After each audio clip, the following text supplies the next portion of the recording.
지난 시간에 성경에 대해서 뒷부분이 약간 못한 부분이 있어서 그 부분 마저 하고 오늘 하나님에 대해서 공부하도록 하겠습니다.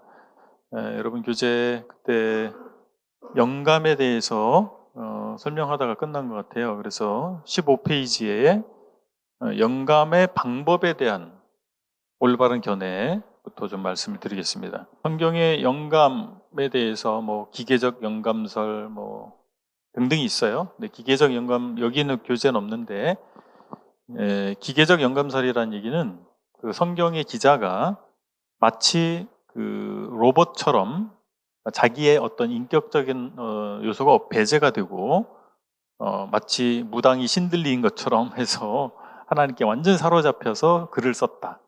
그게 이제 기계적 영감설인데 우리가 수용할 수 없어요. 그럼 우리가 수용할 수 있는 영감의 방식은 그 성경을 기록하는 그 기자의 사상, 지식, 재능, 영적 상황, 언어 이런 것들을 다 하나님이 사용하셔서 성경이 기록되게 하신 거죠. 그래서 유기적 협력을 통해서 기록하신 것입니다. 그래서 하나님께서 주도권을 갖고 계시지만 그 사람의 어떤 특성이라든지 요소들을 활용하셔서 기록했다라고 하는 것입니다. 그렇기 때문에 성경이 완전한 하나님의 말씀임과 동시에 성경 기자의 인간적인 측면이 반영이 되어 있다라고 하는 것입니다. 그런 부분들을 잘 이해할 필요가 있어요. 그래서 성경을 잘 해석하기 위해서는 하나님의 말씀이다라고 하는 이 중요한 전제가 있고, 두 번째는 그 책을 기록한 성경 기자가 누구냐, 그리고 그 사람이 어떤 상황에서 이 글을 썼느냐, 이런 것들을 고려해야 그 책의 내용을 올바로 이해할 수 있습니다. 그리고 성격, 영감의 성격, 범위를 생각해 보면 성경은 무류하고 무오하다. 무류란 말은 오류가 없다는 거예요. 무오하다는 것은 흠이 없다, 잘못된 게 없다 이거죠. 그런 문서를 기록하기 위해서 하나님께서 영감이라고 하는 방식을 사용하신 거예요. 그래서 우리가 성경이라고 말하는 것은 오류가 없고 흠이 없는 하나님의 말씀이라고 우리가 믿는 것입니다. 다만 그것은 성경의 원문을 얘기하는 거죠. 사본이나 우리 사본을 또 번역한 우리는 번역본을 보지 않습니까? 그래서 원문과 똑같진 않죠. 100% 똑같진 않겠죠. 그러나 원문의 중요한 의미가 훼손되지 않았을 것으로 우리가 믿을 수 있는 것은 여러 사본들을 종합해 보면 그런 핵심 교리들은, 핵심적인 가르침은 차이가 없어요. 이런 것을 보면 원문을 우리가 추정해 봤을 때 우리가 보는 사본을 번역한 이 번역본을 내서 확인할 수 있는 중요한 핵심 교리에 있어서 원문이 그걸 말씀하고 있을 것이다 라고 확인할 수가 있겠습니다. 그리고 축자 영감이라는 얘기 있어요. 축자. 그것은 글자 하나하나라는 뜻이에요. 글자 하나하나가 영감되었다. 이것이 축자 영감설이에요. 그래서 성경을 보는 여러 관점들이 있는데 가장 보수적 관점, 이것이 축자 영감설입니다. 이것도 역시 성경 원본에 대한 얘기예요. 그래서 히브리어를 보면 이 어떤 글자는 알파벳이 그냥 약간 꺾기표 같은, 요즘 뭐 핸드폰 때문에 그 눈 모양 꺾기 두 개 있잖아요. 그런 꺾기 모양 하나가 알파벳이에요. 그게 하나의 1점이에요, 1점. 그래서 성경에 보면 1.1획이라는 표현 나오잖아요. 그 점이에요. 그 알파벳이에요, 그게. 그래서 그 하나하나가 하나님께서 영감하셔서 기록하게 하셨다. 그것이 축자 영감설입니다. 그 원본에 대한 거예요. 그리고 어순, 단어 이런 것들도 하나님께서 개입하셔서 그런 어순이 문장이 구성되게 하시고 그 단어가 사용되게 하신 것이다 라고 하는 것입니다. 왜냐하면 그것들이 모여서 의미가 전달되지 않습니까? 그래서 올바른 하나님의 메시지를 전달해 주기 위해서 하나님께서 그런 것을 총체적으로 감독하셨다라고 하는 것이 올바른 성경에 대한 영감에 대한 권위의 견해라고 볼 수 있겠습니다. 그렇기 때문에 성경은 우리의 최고의 권위가 되는 것입니다. 유일무이한 권위가 곧 성경이 되는 거죠. 하나님께서 우리에게 하신 말씀이기 때문에 계시라고 말하는 거예요. 성경은 계시다. 그 계시 속에는 하나님께서 우리에게 알려주고자 하는 내용들이 있겠죠. 그 내용 중에서 핵심 중에 핵심이 무엇이냐면 우리의 구원에 관한 문제예요. 우리는 영원한 멸망 가운데 처해 있다라고 하는 그런 운명 가운데 있다라고 하는 것이죠. 그래서 우리가 그런 가운데서 어떻게 구원받을 수 있느냐, 이것이 성경의 가장 중요한 핵심 가르침이죠.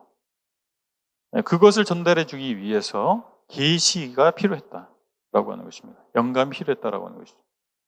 또한 성경은 우리 삶 속에서 권위가 있습니다. 구원받을 뿐만 아니라 구원받은 사람은 어떤 삶을 살 것이냐라고 하는 거죠. 하나님 앞에서 하나님의 피조물인 인간은 어떻게 살아야 할 것이냐라고 하는 답이 성경에 기록되어 있습니다. 그래서 성경이 우리의 어떤 지적 호기심을 만족시키기 위한 수단이 아니라 나의 내면을 성찰하고 내면이 하나님 말씀에 합당하게 수정되고 나의 삶이 변화되고 그렇기 위한 목적으로 사실 성경을 대해야 됩니다. 그것이 하나님 말씀의 기록 목적이기 때문에 그렇죠. 그래서 혹자는 그런 호기심 충족을 시키기 위해서 성경 읽는 경우가 꽤 있어요. 요즘에 유튜브나 이런 데를 보면 성경을 가르치는 이런 분들이 많이 있죠. 유튜브 영상에. 제가 그런 것을 막 탐문하지는 않는데 알고리즘에 의해서 자꾸 떠요. 그런 것들이. 보면은 다 보진 않아요. 근데 굉장히 호기심을 자극하는 듯한 내용들도 꽤 많이 있어요. 그래서 어떤 우리의 궁금해하는 요소들을 만족시키기 위해서 성경을 사람들이 읽기도 하는구나, 이제 그런 생각을 하는데, 원래 성경 기록의 목적은 그것이 아니죠. 우리의 본질을 확인할 수 있게 하고 우리 인격이 변화되고 삶이 변화되게 하기 위해서 하나님께서 성경을 기록하신 것이죠. 그렇다면 우리가 성경을 읽어요. 성경을 배워요. 그럼 그 사람은 어떻게 돼야 되겠습니까? 인격이 바뀌어야 되는 거예요. 삶이 바뀌어야 되는 것입니다. 근데 기독교인이라고 하는 사람들이 교회를 수년 또는 십수년, 20년, 30년을 다니는데 여전히 이기적이고 굉장히 과격하고 그 삶이 규모가 없어요. 굉장히 세속적이에요. 그러면 많은 의문을 갖게 되는 거죠. 저 사람은 성경을 읽고 있는가? 성경을 믿고 있는가? 그거죠. 그냥 주일날 교회에 오는 사람이냐, 아니면 진짜 크리스찬이냐, 기독교인이냐라고 하는 거죠. 근데 진정 기독교인은 매일의 삶 가운데서 성경을 대하는, 하나님의 말씀으로서의 성경을 대하고 그 성경을 통해서 자기 내면을 비춰보고 자기 삶을 비춰보는 사람이죠. 그럼 바뀌게 돼 있는 것입니다. 세계관의 변화라고 그러죠. 세계관. 하나님 없는 세계관을 가지고 살다가 하나님이 계신 것을 알게 됐어요. 여러 가지 경로를 통해서. 그리고 나서 성경을 읽게 되니까 세계관이 바뀌어버린 거예요. 그러면 삶의 목적이 다른 거예요. 세상을 보는 눈이 달라지는 거죠. 그렇다면 다른 삶을 당연히 사는 거예요. 그래서 그것을 율법주의냐 아니냐 이런 논란들이 있어요. 그냥 믿으면 천국 가는 거지. 제대로 믿어야 되고 그런 말을 하면 그것은 율법이고 행위고 이렇게 자꾸 주장하는 사람들이 있는데 믿음에 대한 오해라고 생각합니다. 그리고 성경을 믿는 것이 무엇이냐라고 하는 거죠. 믿는 것과 자기 말과 행동이 전혀 상반됐다면 진짜 믿는 걸까요? 그렇다고 볼 수가 없습니다.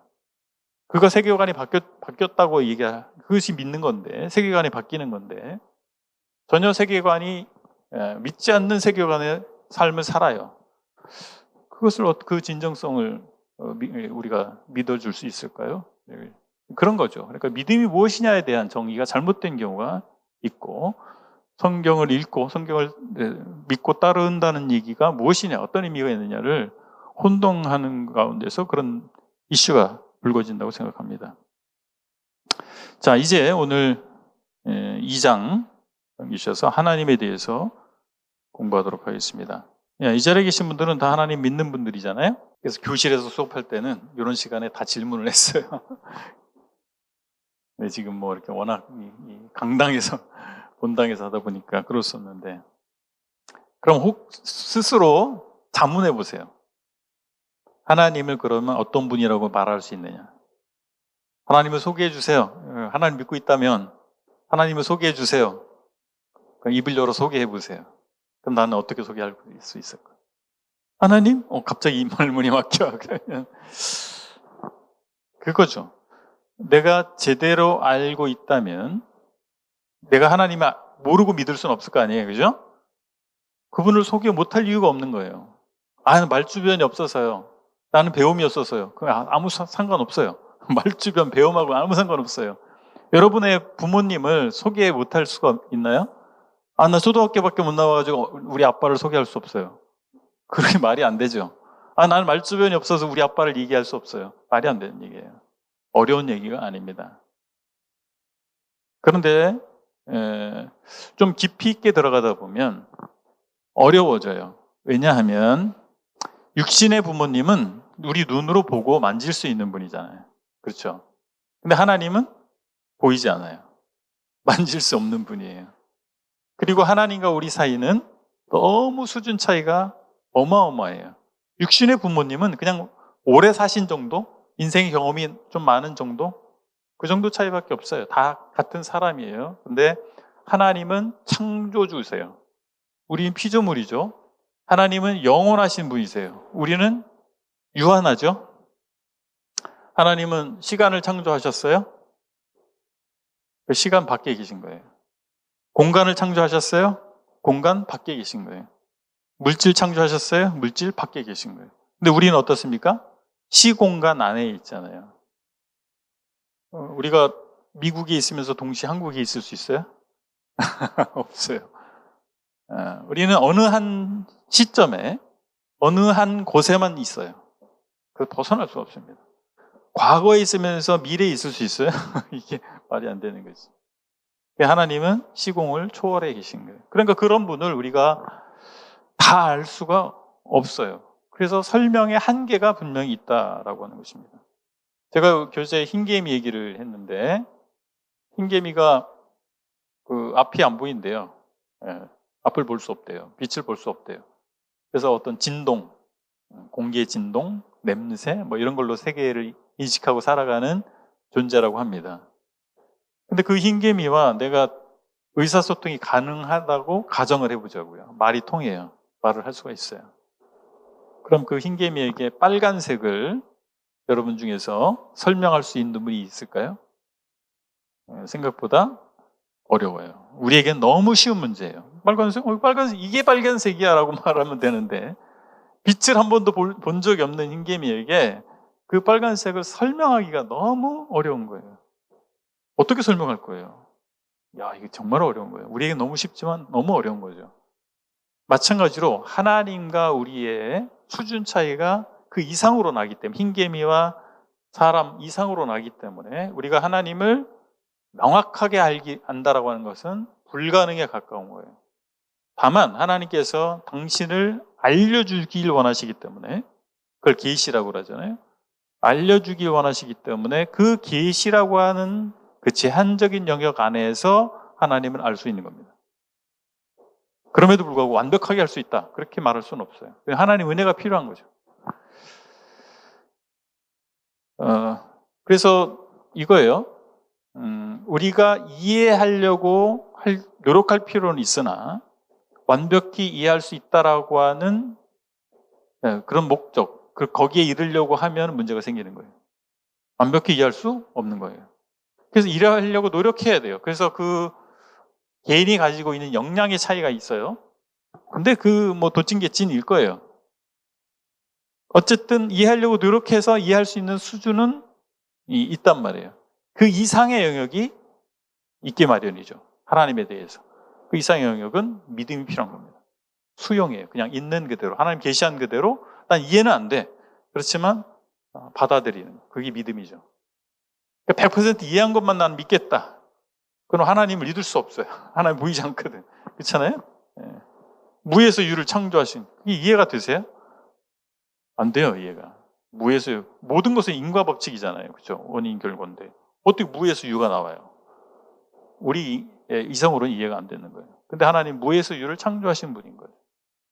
그러니까 그런 부분들을 우리가 이해할 수 없는 영역에 대해서는 믿음이 필요하다라고 하는 거죠. 왜냐하면 우리가 하나님을 완벽하게 이해할 수 없기 때문에. 이유는 하나님과 우리의 수준 차이가 너무나 나기 때문에 그렇다는 거죠. 그럼 하나님이 계시냐? 그것이 하나님 실존이라고 하는 거죠. 하나님의 존재 비판에 대한, 하나님 없어 막 주장하는 사람도 있단 말이에요. 하나님 봤어, 당신이 봤어, 뭐 이렇게 주장을 한단 말이에요. 그런 사람들에게 뭐라고 우리가 말할 수 있을까라고 하는 거죠. 방금 말씀드린 것처럼 모든 것에 원인이 없이 존재할 수 없습니다. 인과 법칙이라는 게 있어요. 이 우주가 존재하고 내가 존재하고 있지 않습니까? 그럼 원인이 있을 거 아니겠어요? 그럼 모든 것을 소급해 올라가면 제1원인이 있어야 되는 거예요. 논리적으로. 과학적 사고라고 하죠. 과학적 사고. 21세기에 우리 한국 같은 경우는 대졸자들이 엄청 많아요. 근데 생각보다 과학적 사고를 못 하더라고요. 깜짝깜짝 놀라요. 우리 아들 통해서 들었는데, 아주머니들이 대화하는데, 제가 아주머니라고 표현할게요. 아주머니들이 대화하는데, 이런 얘기를 하더래요. 혈액형도 바뀌는 거야. 혈액형도 바뀐다는 것이. 혈액형 가지고 A형이라 그래, 뭐 성격 같은 거 있잖아요. A형이라 저런 행동을 해, B형이라 그래. 그 생각하는 사람들 일본 사람과 한국 사람밖에 없다는 거 아시죠? 아직도 혈액형을 믿고 계신 분 계세요? 혈액형이 뭐 성격을 좌우한다. 유사과학, 과학도 아니고 그거는. 근데 거기서 한 걸음 더 나가서 사람이 성격이 바뀌더라. 혈액형도 바뀌는구나 이런 대화를. 생각보다 과학적이지 않죠? 예. 무슨 말씀을 드리냐면, 뭐 과학 문명이 발달했다고 해서 사람들이 다 과학적으로 생각하는 게 아니란 얘기예요. 뭐 진화론이 과학이라고 그냥 맹신하는 사람들 많잖아요. 그리고 하나님 없다라고 하는 것이 과학이다. 뭐 과학적으로 생각하면 하나님이 없어. 뭐 이렇게 주장을 하는데, 과학적이라는 게 뭔지를 몰라. 과학적이라고 하는 것은 인과 법칙이에요. 아니 땐 굴뚝에 연기가 날 수 없잖아요. 굴뚝에 연기가 나. 누군가 불을 뗐죠. 그렇죠? 불 뗐는지 확인을 해봐야 알아요?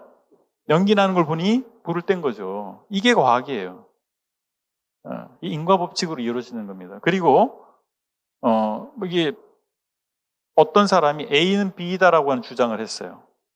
그러려면, 그것이 참이라고 말하려면 제3자가 똑같은 방법으로 A를 투입했을 때 B가 나와야 돼요. 근데 그런 입증할 수 있는 실험적 데이터가 없으면 과학이 아닌 거예요. 소설이에요, 소설. 네. 소설 좋아하세요? 소설 보면 많은 것을 느끼죠? 네. 희노애락도 느끼고 뭐 이렇게 그런데 그거는 허구잖아요. 꾸며낸 이야기잖아요. 자, 그럼 과학적인 안목으로 세상을 볼까요? 풀잎 하나에도 우주가 있다라고 하는 어떤 시인의 말이 있어요. 정말 풀잎 하나에 우주가 있을까요? 이 시적 표현인데 과학적으로 정말 풀잎 하나에 우주가 있습니다. 여러분, 들풀 많잖아요. 그죠? 풀이 많잖아요. 곡식도 있고. 근데 그들이 무슨 일을 하죠? 햇빛을 받죠? 햇빛은 뭐예요? 빛 에너지예요. 그 식물의 잎에는 뭐가 있으면 엽록소가 있습니다. 엽록체, 엽록소. 거기서 무슨 일이 일어나요? 빛 에너지를 화학 에너지로 바꿉니다. 그래서 물과 양분을 밑에서 끌어올려서 빛 에너지를 통해서 공장을 돌려요, 거기서. 그 뭐가 생산되냐면 탄수화물이 나오는 거예요. 탄수화물, 포도당. 예. 그거를 우리가 먹는 겁니다. 이게 엄청난 일이 그 풀잎에서 벌어지는 거예요. 만약에 이 광합성이라고 하는 것이 이루어질 수 있는 시스템, 어떤 기계를 만들 수 있다면 이건 노벨상감이에요. 노벨상의 문제가 아니고 인류의 식량 문제가 해결돼요. 그렇지 않겠어요? 밭이 필요 없어요, 밭이. 그냥 기계 몇 대 딱 해서 햇빛 받고 양분 공급하면 되는 거죠. 그게 어떻게 일어날 수 있어요? 그다음에 모든 생명체들은 뭐로 구성돼요? 세포로 구성되어 있습니다. 예, 우리도 세포, 셀 수 없는 4조 개인가 아무튼 엄청난 세포로 구성되어 있죠. 그 세포들은 어떻게 해서 재생이 일어날까요? 몇 개월에 한 번씩 우리 몸의 세포가 다 바뀐대요. 새로운 세포로. 예. 그래서 먹는 거, 마시는 거 중요하다고 하더라고. 그거 먹고 새로운 세포가 만들어지니까. 그럼 어떻게 해서 똑같은 세포가 만들어질까요? 입술 세포와 입술 바로 옆에 있는 얼굴 세포가 다르죠. 전혀 다릅니다. 만약에 얼굴 세포가 잘못해서 입술 세포를 만들어내기 시작해요. 얼굴이 다 입술로 덮인다고 생각해보세요. 이거 밖에 못 돌아다닐걸요. 예. 근데 어떻게 이 경계선 안에 입술 세포는 입술 세포만 만들어내고 바로 바깥에 얼굴 세포는 얼굴 세포만 만들어낼 수 있을까요? 바로 복제라고 해요. 복제. 어떻게 복제가 일어나죠? 세포 핵 속에 DNA가 있어요. 얘가 정보를 가지고 있는 거예요. DNA가 딱 분열을 합니다. 중고등학교 때 생물 시간 기억나세요?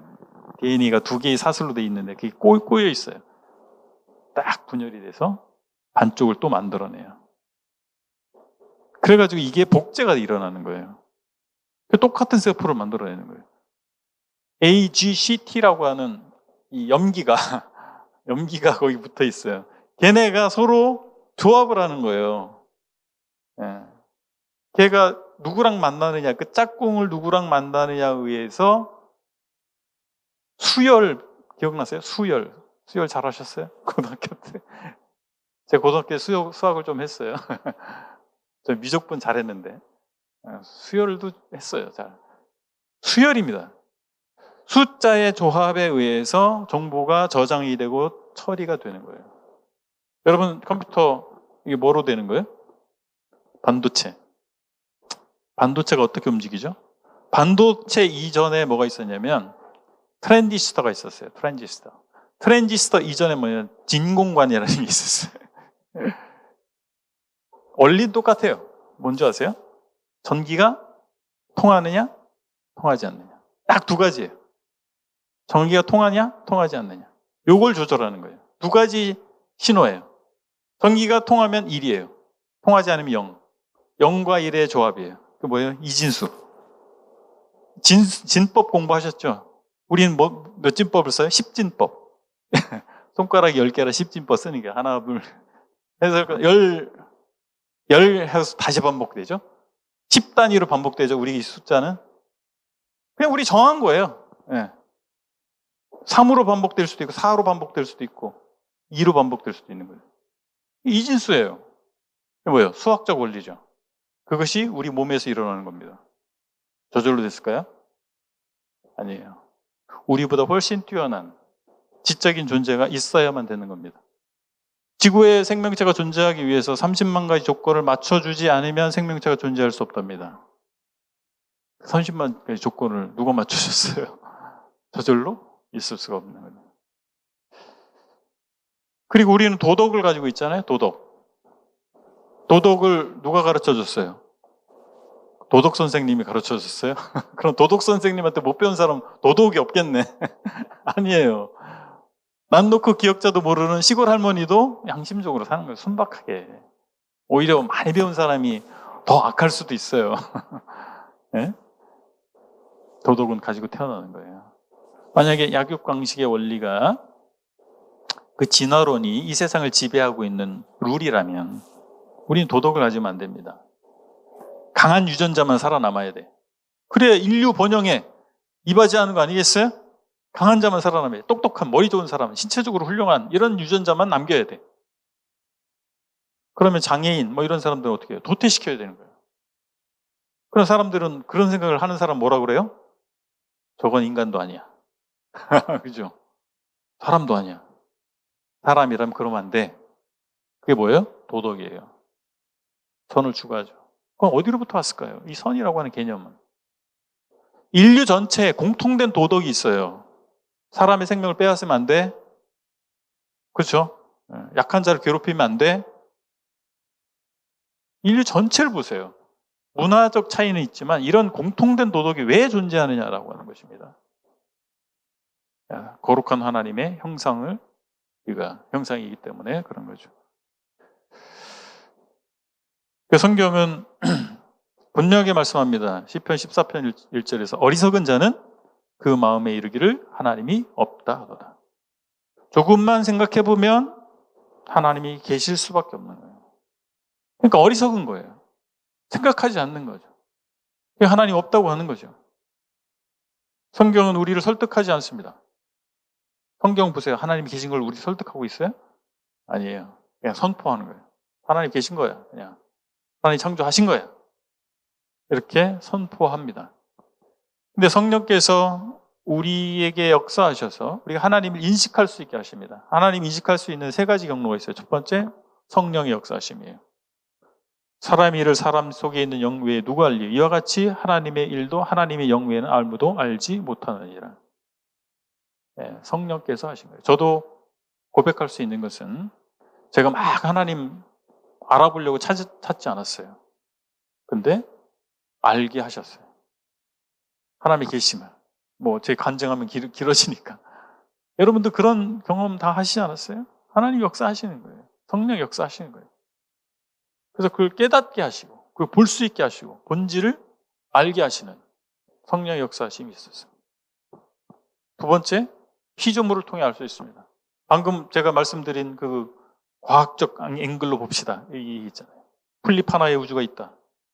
우리가 어떻게 이렇게 살 수 있는지, 우리 세포가 계속 분열돼서 새로운 세포가 만들어져서 이렇게 살 수 있는지, 이런 모든 것들을 종합해 볼 때 집마다 지은이가 있는 것처럼 만물을 지으신 이가 계실 수밖에 없다라고 하는 결론에 이르게 되는 것입니다.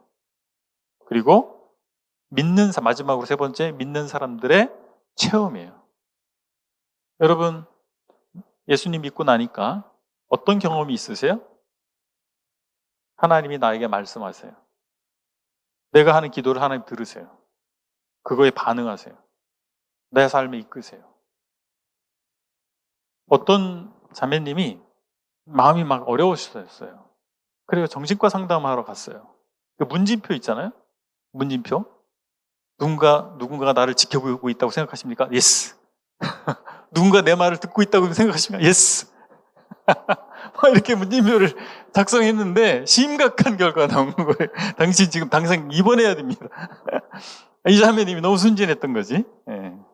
그래서 다시 설명하니까 의사가 알아들었어. 아, 이분이 문진표를 오해했구나. 우리 보이지 않는 하나님과 대화가 가능하고, 그렇죠? 그분이 나를 지켜보고, 그걸 우리가 체감하잖아요, 그렇죠? 인격적 교감이 이루어지잖아요. 그거 어떻게 설명하겠어요?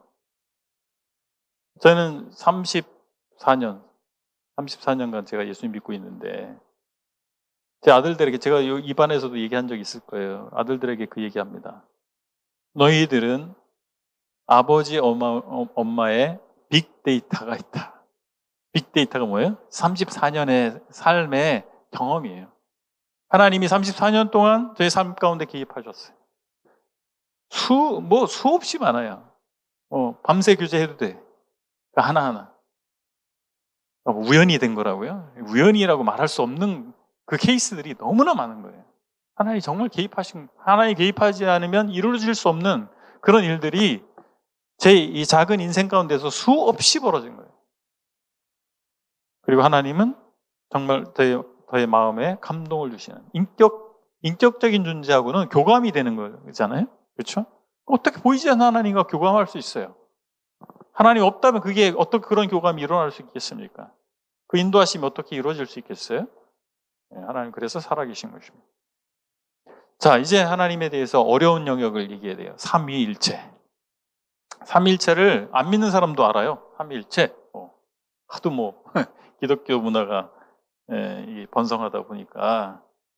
자, 그런데 이 삼위일체를 어떻게 정의할 거냐?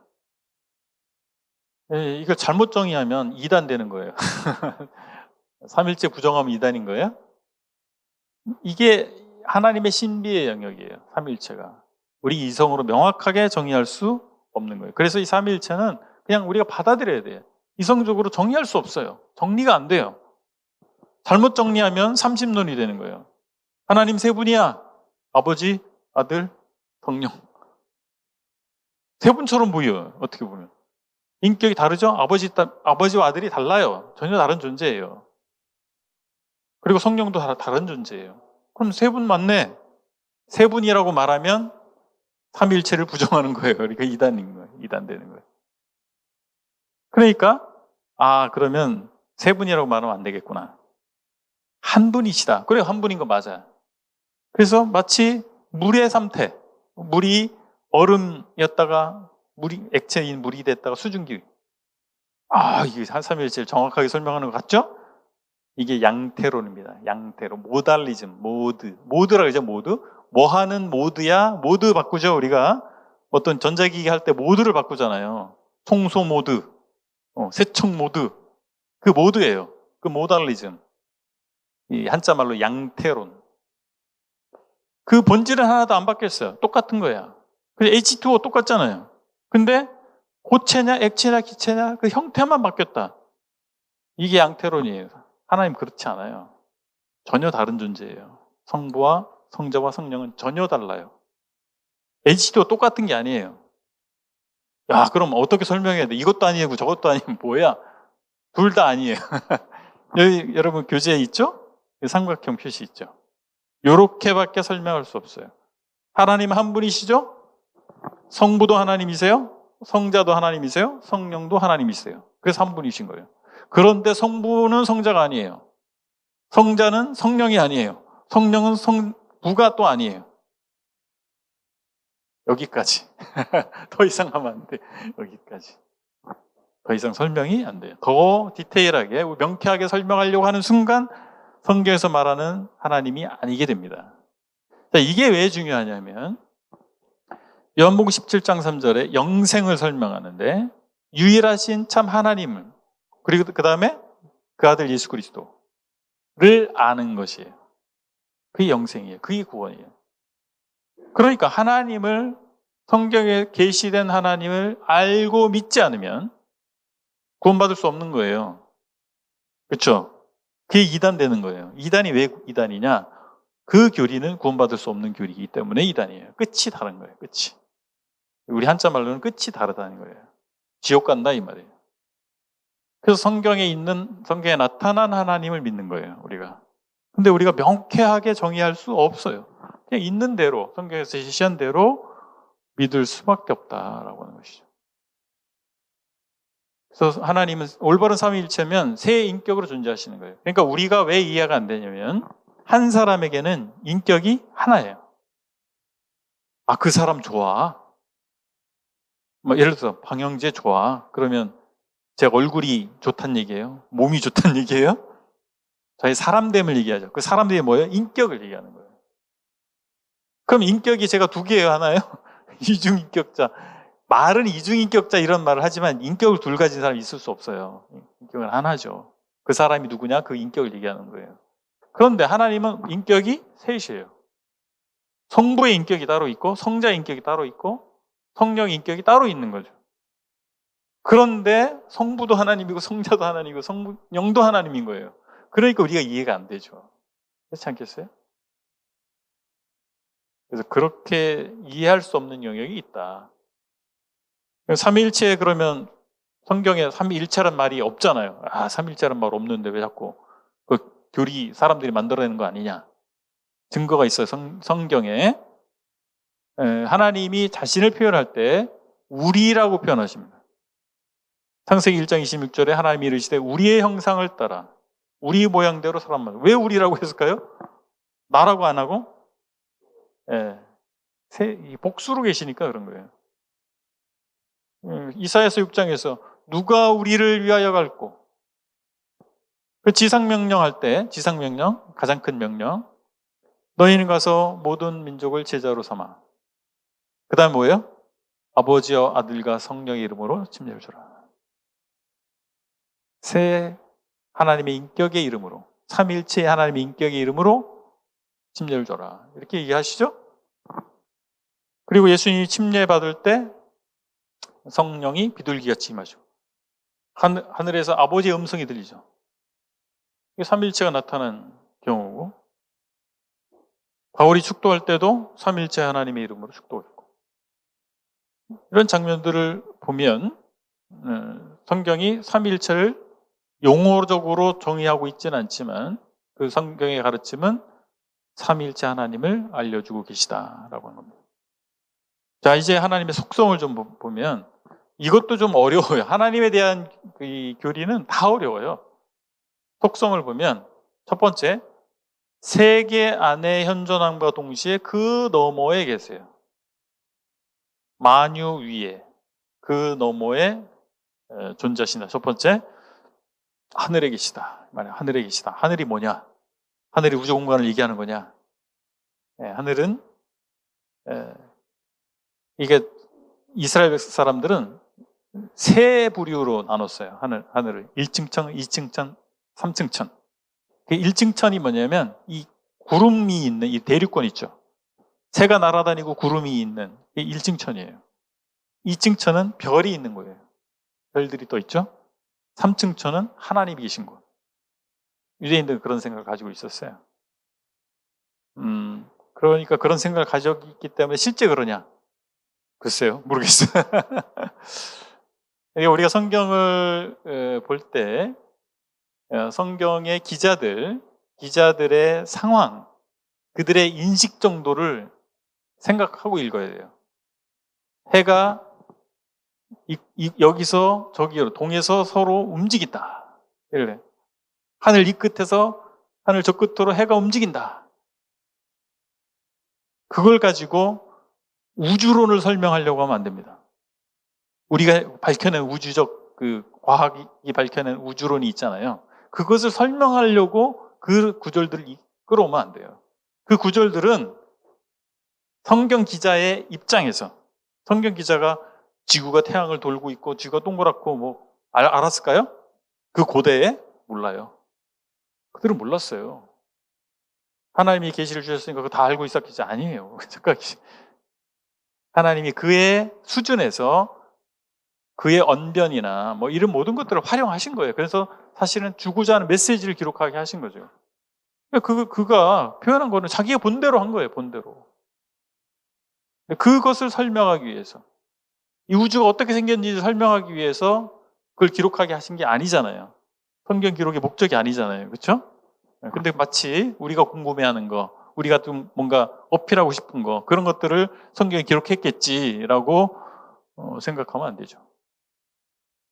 어쨌든 하나님께서는 만유 위에 계시죠. 그러니까 초월해 계신 거예요.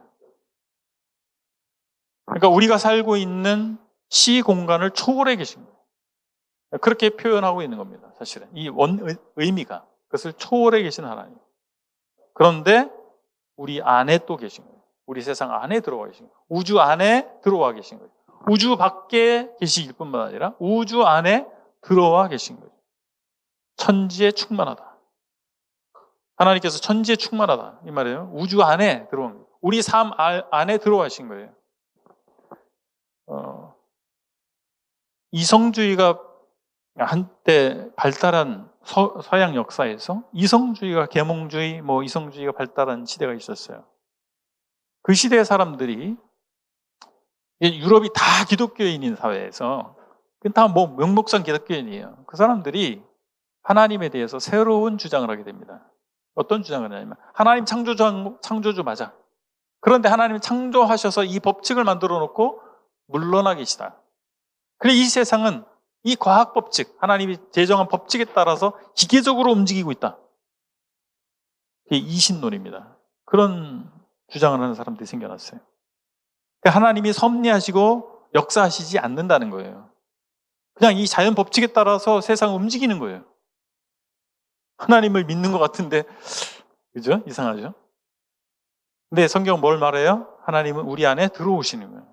섭리하시는 하나님이시고, 우리 삶을 이끄시고, 기적이 그래서 가능한 거예요. 기적이 뭐예요? 하나님 역사하시면 그 기적이죠. 그렇죠? 자연 법칙대로 그냥 움직이면 기적이 아니죠. 상식이죠. 우리에게서 멀리 계시지 않습니다. 그래서 아까 제가 말씀드린 것처럼 그리스도인의 삶을 보면 하나님이 살아계신 것을 알 수 있는데 뭐예요? 그들의 삶에 개입하시는 거예요. 근데 형제자매님들, 왜 나의 삶에 기적이 일어나지 않을까 궁금하세요? 혹시 그런 분 계세요? 나는 왜 기적을 체험하지 못할까? 혹시 상식 수준으로 살지 않으세요? 상식 수준으로 살면 기적이 필요 없어요. 믿음으로 도전할 때 기적이 일어나는 겁니다.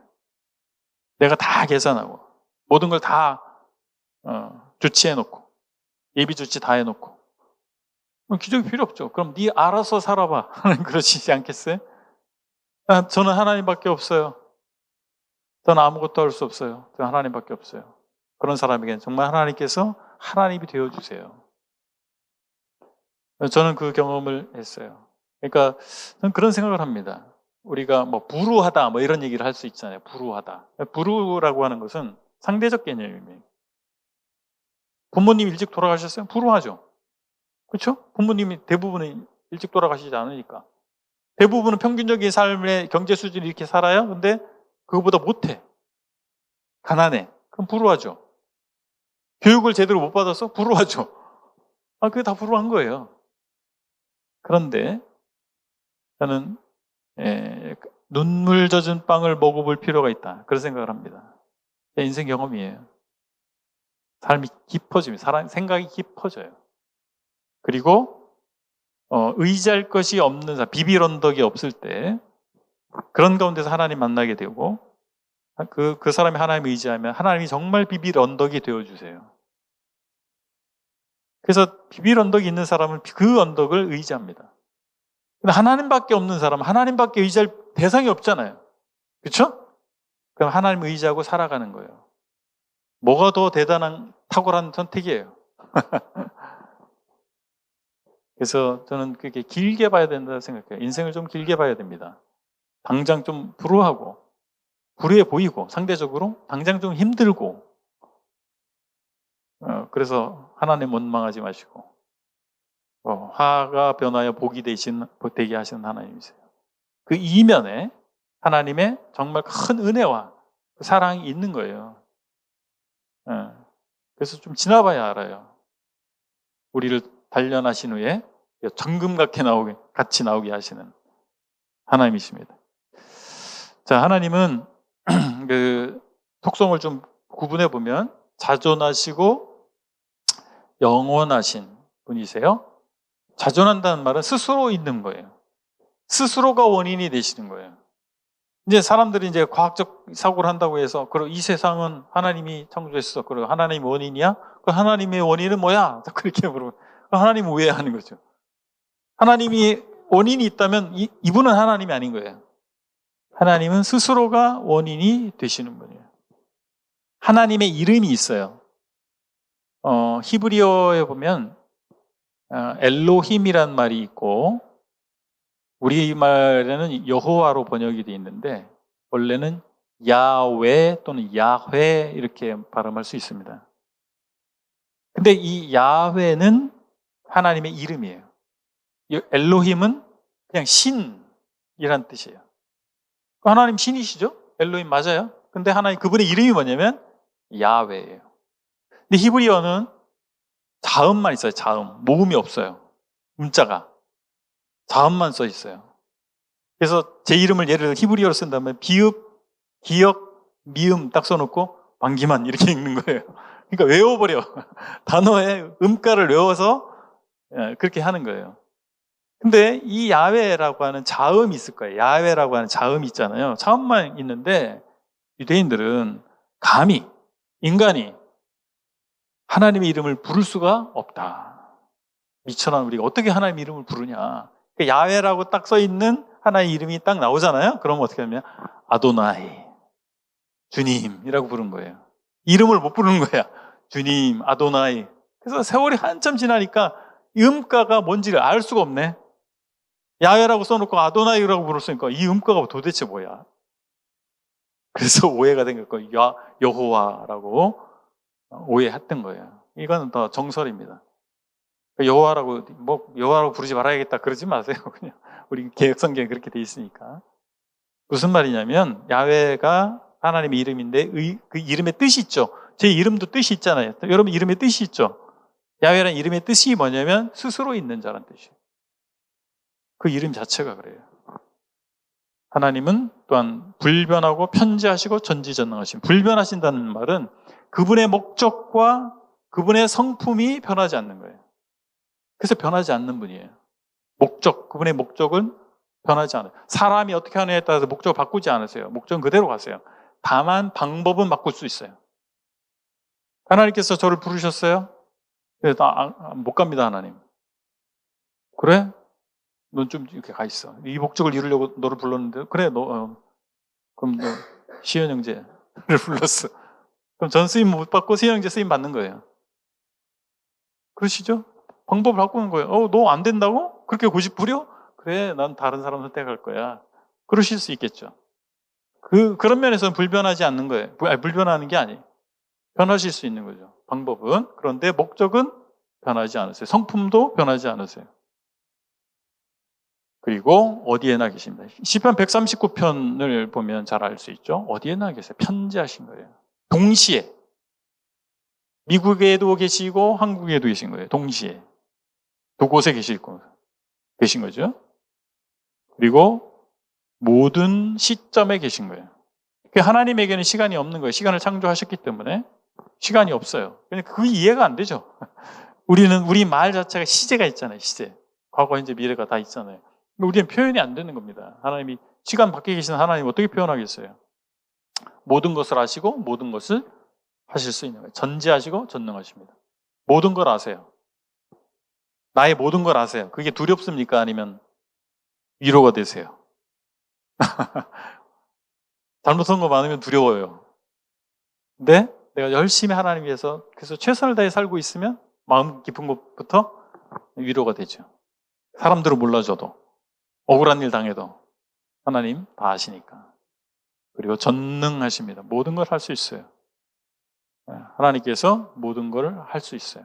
내가 할 수 없는, 그래서 우리가 기도하는 거예요. 우리 할 수 없는 게 너무 많잖아요. 그래서 기도하는 거예요. 전능하신 하나님께 의탁하는 거예요. 나의 인생을 의탁하는 겁니다. 그러니까 기도할 때 우리가 기도함에도 불안한 이유는 뭐예요?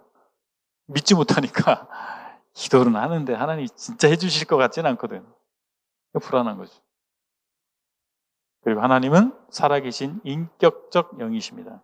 하나님이 영이시다는 말은 우리가 영하니까 막 귀신 막 이런 거 전설 고향을 많이 봐가지고 막 귀신 같은 이런 이미지가 많아요. 근데 이 히브리어의 원어적 표현을 잘 보면 우리가 생각하는 그런 어떤 영혼 뭐 이런 귀신 이런 느낌하고 많이 달라요. 영이라는 것은 비가시적인 존재라는 뜻이고 또는 생명이라는 뜻이에요. 히브리어 그 단어는 그냥 우리가 말처럼 어떤 귀신 뭐 이런 느낌이 아니에요. 보이지 않는 존재 그리고 그런데 또 생명인 존재, 생명 그것을 뜻하는 거예요. 그리고 인격을 갖고 계십니다. 교감하시는 분이신 거예요. 그리고 하나님은 사랑이십니다. 거룩하시면서 사랑이세요. 거룩하시기 때문에 죄를 그냥 용서할 수 없는 거예요. 아예 하나님 뭐 사랑이시라며 그냥 용서해 주면 되지 왜 지옥 보내는 거야? 사랑이신 분 맞아? 하나님은 정의로우시잖아요. 정의. 우리가 세상에서도 얘기하죠. 뭐 뉴스 같은 데 나와서 보면은 뭐 기득권 뭐 어떤 사람이 많은 부정부패를 저질렀는데 처벌받지 않고 떵떵거리고 잘 살아. 그러면 어때요? 분노하죠. 잘못했다. 벌을 줘야 된다. 그런데 사람에 대해서, 정부에 대해서는 그런 요구를 하면서 왜 하나님에게는 그런 요구를 하지 않아요? 정의로워야죠. 거룩해야죠. 죄는 심판받아야 되는 거예요. 벌을 받아야 되는 거죠.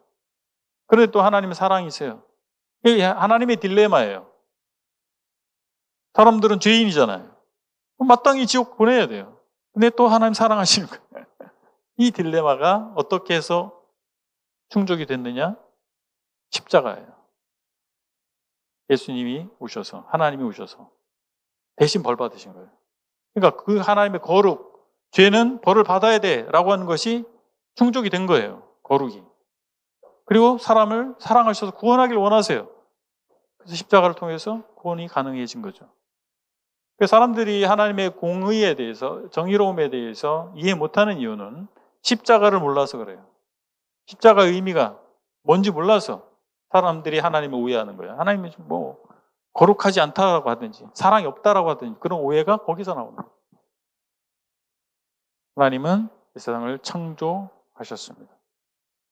어떤 선지자는 뭐 없이 무에서 유를 창조하신 거예요. 그러니까 이 하나님, 창조주 하나님을 믿으면 사실 기적을 못 믿을 이유가 없어요. 어떤 사람은 하나님 믿는다고 하는데 성경에 나타나는 기적은 못 믿겠대. 이상한 얘기. 이상한 말이에요. 아니, 무에서 유를 이 우주를 창조하신 분이 무리를 걷는 건 뭐 아무것도 아니잖아요? 그 법칙을 누가 제정하신 건데? 그분이 제정하신 거잖아요. 멈출 수도 있는 거고, 멈추게 할 수도 있는 거죠. 그리고 하나님은 주권을 갖고 계십니다. 절대적 권리. 이게 굉장히 중요한 겁니다. 하나님께서 절대적 권리를 갖고 계신 분이라고 하는 것을 우리가 인정해야 돼요. 내가 주권자가 아닙니다. 하나님이 주권자이신 거예요. 하나님 그 권위를 우주 안에서 행사하시고 나의 삶에서도 행사하기를 원하시는 거예요. 내 인생은 내게 아니에요. 내가 계획해서 내 마음대로 사는 게 아닙니다. 우리가 하나님을 믿었다 할 것 같으면 하나님의 그 권위를 인정해야 돼요. 그분이 나의 주권자라고 하는 것을 인정해야 됩니다. 내 마음대로 사는 게 아닙니다. 그분이 하나님의 뜻을 따라 살아야죠. 그 하나님의 뜻은 어디에 나와 있습니까? 하나님 말씀이 성경에 나와 있는 거예요. 내가 보니까 이 길로 갈 수가 없어. 그래서 성경에서 가라고 하시는 거예요. 나는 저쪽으로 가고 싶은데 하나님 이쪽으로 가라고 하시는 거예요. 가야 되는 거죠. 욥 같은 경우를 보면 하나님 허용하심에 대한 우리가 답을 얻을 수 있는 성경입니다.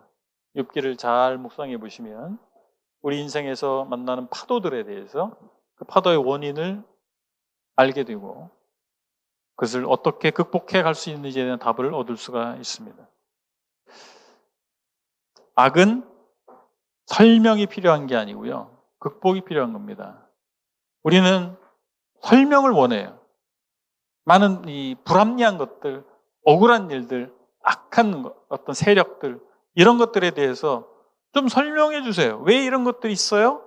자꾸 설명을 기대하는데 우리에게 필요한 건 설명이 아니라 극복이 필요한 겁니다. 나는 하나님 앞에서 하나님의 사람으로서 어떻게 그 악을 극복하고 살아갈 것이냐. 이게 우리의 숙제예요. 그걸 넘어서야 되는 것입니다. 믿음으로 넘어서야 되고 우리에겐 힘이 없잖아요.